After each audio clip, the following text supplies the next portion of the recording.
जय माता दी दोस्तों। माँ दुर्गा आपके घर में हमेशा भंडारे भरे रखे। नवरात्रि में आप सभी को घट स्थापना करनी होती है, तो आज हम जानेंगे कि घट स्थापना किस तरह से की जाती है और हमें घट स्थापना क्यों करनी चाहिए। नवरात्रि में जब भी हम दुर्गा पूजा प्रारंभ करते हैं तो उससे पहले भगवान श्री गणेश जी की पूजा करते हैं और उन आराध्य देव को समर्पित करते हुए हम घट की स्थापना करते हैं। आइए आज जानते हैं कि हमें घट स्थापना किस तरह से करनी है।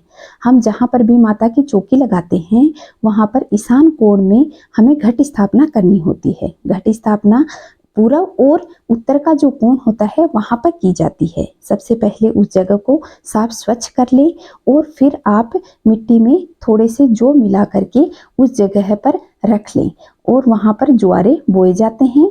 और उसके बाद हमें जो कलश रखना होता है वह आप तांबे का भी ले सकते हैं और मिट्टी का भी ले सकते हैं और फिर हमें घट स्थापना करनी होती है।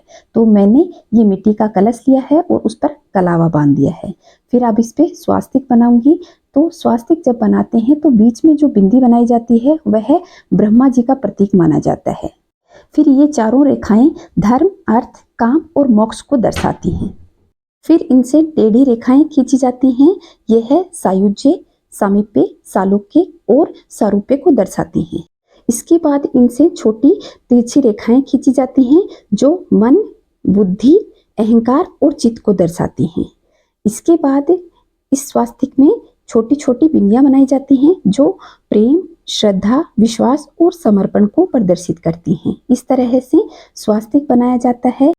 घर में हम कोई भी मांगलिक कार्य करते हैं तो उसके प्रारंभ करने से पहले हमें स्वास्तिक जरूर बनाना चाहिए। इस तरह घट स्थापना करने से पहले हम इस पे स्वास्तिक बनाते हैं, फिर नारियल लेकर के उस पे भी हम तिलक कर देते हैं। इस तरह मैंने रोली का और हल्दी का तिलक किया है। फिर इस पे मैंने चुनरी लपेट दी है। आप चाहें तो लाल कपड़ा भी लपटा सकते हैं या फिर आपके पास माता की चुनरी है तो वह भी बांध सकते हैं। फिर ऊपर से कलावा से मैंने इस चुनरी को ऐसे लिपटा दिया है और फिर हम इस कलश के ऊपर इसे स्थापित करेंगे। नारियल का ये जो भाग है जो पेड़ से काटा जाता है इसे हम हमारी तरफ करके ही फिर इस पे स्थापित करते हैं। फिर मैंने ये आम के 9 पत्ते लिए हैं। आपके पास आम के हैं तो आप आम के ले सकते हैं, वरना आप अशोक के भी 9 पत्ते ले सकते हैं। और फिर इन पे इस तरह से हल्दी और रोली से तिलक कर देंगे। फिर इसमें जो हमने कलश लिया है उसमें थोड़ा सा गंगाजल डालेंगे और गंगाजल डालने के बाद में मैंने ये हल्दी, सुपारी, लौंग और इलायची और 1-2 रुपए का सिक्का लिया है, यह भी हमने कलश में डाल दिया है। इसके बाद कलश को हम जल से भर देंगे। इस तरह कलश को पूरा जल से भरने के बाद में अब हम इसमें आम के पत्ते लगाएंगे और फिर हम इसे स्थापित करेंगे। इस तरह मैंने इसको जल से भर दिया है और मैंने ये आम के जो पत्ते लिए हैं ये मैंने इसके अंदर इस तरह से लगा दिए हैं। अब मैंने धान का भरा हुआ पात्र लिया है, यानी जो इसके ऊपर ढक्कन आता है उसमें मैंने चावल डाल लिए हैं और सिक्का रखा हुआ है, वह हम इसके ऊपर स्थापित करेंगे। तो इस तरह मैंने ये भर लिया है और इसे इसके ऊपर ऐसे रख देंगे। इसके बाद ज्वारे बोने के लिए मैंने थोड़ी सी मिट्टी को गीला करके एक साइड में जहाँ पर मैंने कलश की स्थापना करूँगी तो वह इस तरह से ये बना ली है और उसमें ज्वारे डाल दिए हैं और फिर इसके ऊपर अब मैं इसको कलश को स्थापित करूंगी।